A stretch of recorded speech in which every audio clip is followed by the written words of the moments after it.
जब पूरा देश भाषा की राजनीति में उलझा था, यानी कि Hindi versus Tamil, north versus south, भाषा के थोपे जाने का आरोप, रीजनल आइडेंटिटी की बातें और राजनीतिक बयानबाजियों की गूंज हर न्यूज चैनल पर थी, तभी साउथ इंडिया में एक सरकारी स्कूल में एक नाम सामने आया जिसने सारी बहसों को एक झटके में आईना दिखा दिया।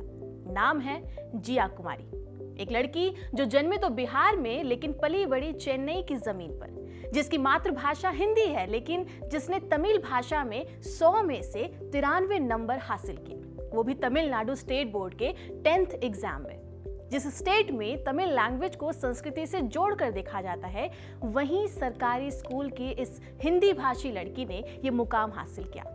जिया की ये कहानी पटना, गया या सिवान के किसी गांव से शुरू नहीं होती। ये शुरू होती है चेन्नई के काउल बाजार हाई स्कूल की गलियों से, जहां मजदूरों का परिवार बमुश्किल जिंदगी की बुनियादी जरूरतें पूरी कर पाता है। जिया ने अपनी 10th क्लास में 500 में से 467 मार्क्स हासिल किए। अंग्रेजी भाषा और सोशल साइंस में 99% मार्क्स, गणित में 88, साइंस में 88 और तमिल भाषा में 93। जिया के पिता धनंजय तिवारी मूल रूप से बिहार के निवासी हैं। आज से लगभग 17 साल पहले रोजगार की तलाश में वो चेन्नई आ गए थे। कोई जान पहचान नहीं थी, कोई ठिकाना भी नहीं था, इसलिए शुरुआत करी मजदूरी से। धीरे धीरे जब धनंजय को पता चला कि तमिलनाडु में सरकारी स्कूलों में पढ़ाई पूरी तरह से फ्री है, मिड डे मील स्कीम में बच्चों को खाना मिलता है, स्कूल ड्रेस, जूते और किताबें सरकार देती है, तो 2008 में उन्होंने अपनी पत्नी रीना देवी और 3 बेटियों को चेन्नई बुला लिया। जब जिया पहली बार स्कूल पहुंची तो उसे तमिल का एक शब्द भी नहीं आता था। वो कहती है कि सब कुछ अजीब लगता था, टीचर क्या बोल रही है, बच्चे क्या कह रहे हैं, कुछ समझ में नहीं आता था। कई बार तो रोना आ जाता था, पर फिर धीरे धीरे दोस्त बने, टीचर्स ने मदद की, सब तमिल में बात करते थे और उसे भी तमिल बोलना आ गया। शुरुआत में जो तमिल एक डर जैसा था, धीरे धीरे वही उसकी ताकत बन गया।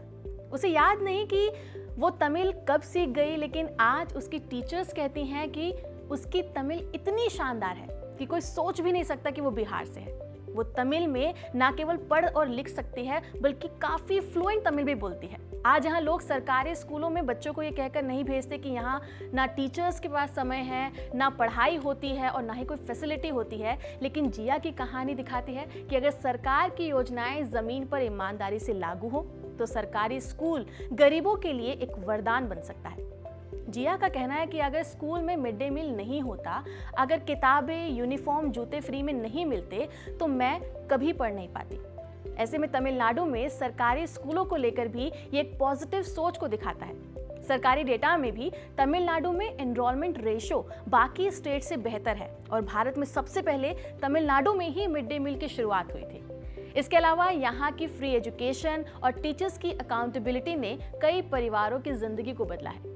जिया उन्हीं लाखों बच्चों में से एक है जो इस प्रोसेस का हिस्सा बनी। जिया के अलावा उसकी बड़ी बहन रिया कुमारी 12th में है और जेईई की तैयारी कर रही है। छोटी बहन सुप्रिया 9वीं कक्षा में पढ़ती है। तीनों बहनें तमिल में माहिर है, जबकि उनके पिता आज भी टूटी फूटी तमिल बोलते हैं। धनंजय तिवारी कहते हैं कि उन्हें ज्यादा तमिल नहीं आती, लेकिन बेटियों को देखकर गर्व जरूर होता है। वो मजदूरी करते हैं, लेकिन वो एक दिन अपने बच्चों को इंजीनियर और डॉक्टर बनते हुए देखना चाहते हैं।